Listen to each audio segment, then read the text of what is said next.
ഇനി ഇദ്ദേഹത്തിന്റെ ഭാര്യയും എത്ര മോശമൊന്നുമല്ല പറയാൻ വേണ്ടിയിട്ട്. ഭാര്യയും നല്ല രീതിക്ക് ചീത്ത വിളിക്കുന്നുണ്ടായിരുന്നു. പിന്നെ സന്തോഷ് എന്ന് പറയുന്ന ആ വ്യക്തിയും കൃഷ്ണകുമാർ സാറും എന്റെ ഹസ്ബൻഡിനെയും ചേച്ചിയുടെ ഹസ്ബൻഡിനെ അടിക്കുന്നുണ്ടായിരുന്നു. അങ്കിളിനെ നിർബന്ധപൂർവ്വം പിടിച്ച് മുറി പൂട്ടിയിടുകയും പുറത്തിറങ്ങിയിട്ട് കാല് പിടിക്കുന്ന വീഡിയോ വേണമെന്ന് പറഞ്ഞ് അങ്ങനെ ഒരു വീഡിയോ വരെ അവരെടുക്കുകയും ചെയ്തിട്ടുണ്ടായിരുന്നു. നമ്മുടെ അങ്കിളിനെ കൊണ്ട് കൃഷ്ണകുമാർ സാറിന്റെ കാല് പിടിക്കും. നീ താമസിക്കുന്നിടത്തോട്ട് ഒരു വണ്ടി വരും, അതിൽ പോലീസ് എഴുതിയിരിക്കും. ആ വണ്ടി വരുമ്പോ നീയും ഭാര്യ എല്ലാം കൂടെ അങ്ങോട്ട് വന്നേച്ചാൽ മതി. ഞാൻ പറഞ്ഞ് ഏർപ്പാട് ചെയ്തിട്ടുണ്ട്. ഞാൻ നാളെ നിനക്ക് എന്തൊക്കെ എഴുതി തരണം ഞാൻ നിനക്ക് എഴുതി തരും. നീ അങ്ങ് വന്നേച്ചാൽ മതി കേട്ടോ. ഞാൻ വേറെ തെറ്റായിട്ട് ചോദിച്ചത്. നിന്റെ തെറ്റും ശരിയും നീ ഇങ്ങോട്ട് എടുക്കണ്ട. നീ എന്റെ മോളെ ഇപ്പൊ വിളിച്ചിട്ട് നീ അനാവശ്യം പറഞ്ഞില്ലേ? നീ എന്തോ വരഞ്ഞു നോക്കണ? ഞാൻ ഒരു അനാവശ്യം പറഞ്ഞില്ല. അല്ലല്ല, പിന്നെ നീ എന്താ പറഞ്ഞത്? ഒരു സെക്കൻഡ് നിന്നോട് നീ റെക്കോർഡ് ചെയ്തോ? മൊത്തം റെക്കോർഡ് ചെയ്യും. അതിനെനിക്ക് പുല്ലാണ്. നീ എന്തൊക്കെ വിളിച്ചു പറഞ്ഞ നിനക്ക് പേപ്പർ എഴുതണ? ഏത് ചാനലാണ് വന്നത് നിന്നെ പറ്റി? നിന്റെ ഭാര്യയെ പറ്റി ഏത് ചാനലാണ് വന്നത്? ഞാൻ മറ്റേ നമ്മളെ ന്യൂസ് ചെയ്തോണ്ടല്ലോ, അതിൽ നോക്കിയാൽ ദിയ ചേച്ചി ഇങ്ങനെ ഇതായിട്ട് പറഞ്ഞ് ഇതായിട്ടുണ്ട്. ഏതിനാണ്? ഏത് ചാനലാണ് വന്നേ? ഞാൻ പറഞ്ഞുതരാം. പിന്നെ വേറെ കാര്യം, ഇന്ന് ആരുടെയാണ് മറ്റേ എന്താ വെഡിങ് ആനിവേഴ്സറി? ആരുടെ ആയിരുന്നു? വെഡിങ് ആനിവേഴ്സറി ഇല്ലായിരുന്നു. എന്താ ആരുടെയാണ് ഇന്ന്? ആരാണ് വിളിച്ചു? ഇതേ എന്ത് ചെയ്യേണ്ടത്? നീ ഇന്നലെ എത്ര രൂപ തന്നത്? ഇന്നലെ 8,72,000 ആണല്ലോ. ഇത് കണക്കെടുത്ത് ഞങ്ങള് 1 കോടി രൂപ ഒരുമിച്ച് ഇവിടുന്ന് പോയിട്ടുള്ള ക്യാഷും ഇവിടുത്തെ സാധനങ്ങള് എത്ര സാധനം പോയിട്ടുണ്ട് കണക്കെടുത്ത് ഞങ്ങളിന്ന്.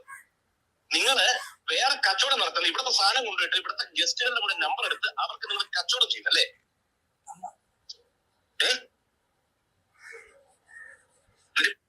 ഇത് വന്നിട്ട് നമ്മൾ അവിടെ വക്കീലിന്റെ അടുത്ത് ഇരുന്നപ്പോ നമ്മൾ ക്യാഷ് തന്നതിന് എന്തെങ്കിലും ഒരു പ്രൂഫ് ഉണ്ടോ എന്ന് അവരെ ചോദിക്കാൻ വേണ്ടിയിട്ട് നമ്മൾ കോൺടാക്ട് ചെയ്തതാണ് അവരെ.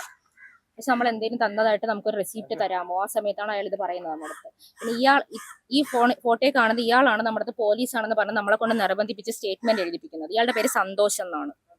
ഇയാളുടെ വീഡിയോ ഉണ്ട്, ഞാൻ വീഡിയോ കാണിച്ചു തരാം. ഞങ്ങളെ കൊണ്ട് നിർബന്ധിപ്പിച്ച് 3 ചെക്കുകളായിട്ട് തരണമെന്ന് പറഞ്ഞ് ഇയാൾ എഴുതിപ്പിക്കുന്നതിന്റെ വീഡിയോ. അല്ല, ഈ 8,82,000 പോരാതെ 15 ലക്ഷത്തിന്റെ 3 ചെക്കുകൾ. ഞാൻ വേണമെങ്കിൽ ഇയാളുടെ വീഡിയോ റെക്കോർഡ് ചെയ്യാം. ആ സന്തോഷാണ്, അയാൾ പോലീസാണെന്നാ പറഞ്ഞത്. നമ്മുടെ കൃഷ്ണകുമാർ സാറ് അങ്ങനെയൊന്നും ഇല്ലായിരുന്നു. പക്ഷെ അതിന് അവരുടെ അടുത്ത് തെളിവ് എവിടെ? 1 കോടി എടുത്തതിന്റെ തെളിവ് എവിടെ? നമുക്ക് തെളിവല്ലേ ആവശ്യം.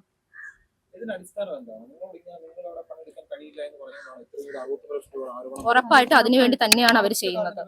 അതെ, ആ ഒറ്റ കാരണം നമ്മൾ അവിടുത്തെ ഡ്രൈവറിന്റെ അടുത്തൊക്കെ സംസാരിച്ചപ്പോൾ അവർ പറഞ്ഞത് ഞാൻ കാരണം ദിയ പ്രൊവോക്കായെന്നാണ്. ഞാൻ ദിയനെ പ്രൊവോക്ക് ചെയ്തു. കാരണം ഞാൻ എന്തെങ്കിലും കാര്യം ഉണ്ടെങ്കിൽ ഞാൻ തിരിച്ചു പറയുന്നതിന്റെ ദേഷ്യം നമ്മുടെ അടുത്ത് പേഴ്സണലി ഉള്ള റിവഞ്ച് തീർത്തിയാണെന്ന് അവര് തന്നെ പറഞ്ഞു. അത്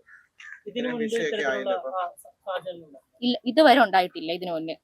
5,000-ന്റെ അകത്ത് പോലും ബാലൻസ് ഉണ്ടാവത്തില്ല. പക്ഷെ ക്രെഡിറ്റ് ആവുന്നതിന് ഡെബിറ്റ് ആവുന്നതിന് കണക്കില്ലേ? ഫിക്സഡ് ആയിട്ട് കിടന്നാലല്ലേ നമുക്ക് അതിന് പ്രശ്നമുള്ളൂ. നമുക്ക് അങ്ങനെ ഇല്ല. നമ്മൾ അതിനെപ്പറ്റി ആലോചിക്കേണ്ടതില്ലല്ലോ. അത് ദിയ മേടിക്കുന്നുണ്ടായിരുന്നല്ലോ നമ്മുടെ ക്യാഷ് ആയിട്ട്. പിന്നെ എങ്ങനെയാ നമ്മുടെ ഉണ്ടാവുന്നത്? അത് അതായത് നിങ്ങൾ അക്കൗണ്ടിൽ വരുന്ന പൈസ നിങ്ങൾ പണമായിട്ട് വിഡ്രോ ചെയ്തിട്ട് നമ്മൾ പണമായിട്ട് നമ്മൾ ക്യാഷ് ആയിട്ട് കൺവേർട്ട് ചെയ്ത് കൊടുക്കുന്നുണ്ടായിരുന്നു. അല്ല, ഒരു പ്രശ്നങ്ങളുടെ തുടക്കം.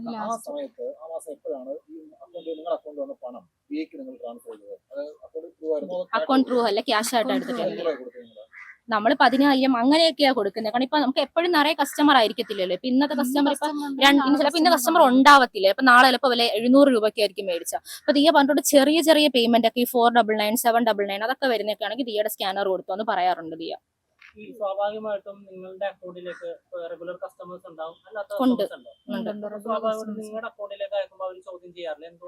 അവർ ചോദിച്ചിട്ടുണ്ട്. നമ്മൾ പറഞ്ഞിട്ടുണ്ട് ദിയ നമുക്ക് ഓഫീസ് ഫോൺ ഇത്രയും നാളെ എന്റെ കയ്യിലായിരുന്നു, ഇപ്പൊ അത് എന്റെ കയ്യിലല്ല.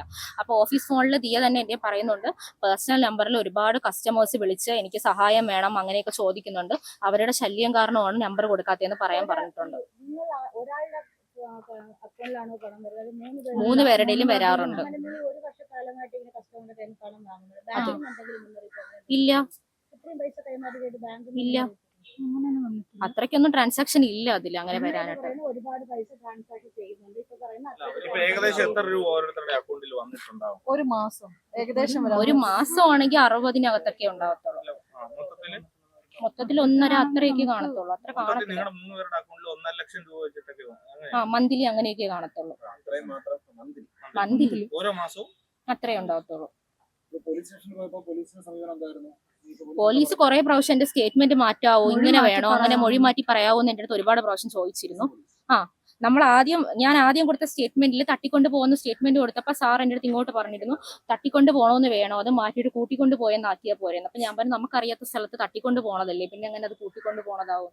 പറഞ്ഞു നമുക്കത് മാറ്റാം, കാരണം എനിക്ക് എന്റെ സ്റ്റേറ്റ്മെന്റ് എടുക്കുന്നതിന്റെ ഇടയ്ക്ക് സാർ എഴുന്നേറ്റ് അപ്പുറത്ത് പോയി നിന്ന് ഫോണിൽ ആരടുത്തോ ഇങ്ങനെയാണ് കുട്ടി മൊഴി പറയുന്നത്, ഇങ്ങനെയാണ് മൊഴി പറയുന്നതെന്ന് പറയുന്നതൊക്കെ എനിക്ക് കേൾക്കാൻ പറ്റുന്നുണ്ടായിരുന്നു.